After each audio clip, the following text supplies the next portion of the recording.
How to say it English language on Duolingo. Hi everyone, welcome to the channel. This is Rose from Create Login and Delete. Without further ado, let's dive right into the video. First, launch Google Play Store. Make sure to download and install Duolingo Language Lessons app. Tap Open. Once you launch the app, you will land on this page where you have to tap Get Started.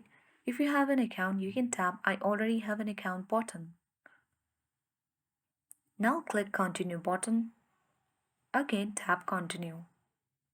From this section, you need to simply choose English language. If you don't get English, you can even choose Intermediate English and tap Continue button. Now you simply need to follow all the on-screen prompts and tap Continue button. Simply choose How did you hear about Duolingo and tap Continue. Once you have answered all the questions and queries related to Duolingo, you will get access to this page where you can simply learn English language on Duolingo by getting started. So I hope this guide was helpful.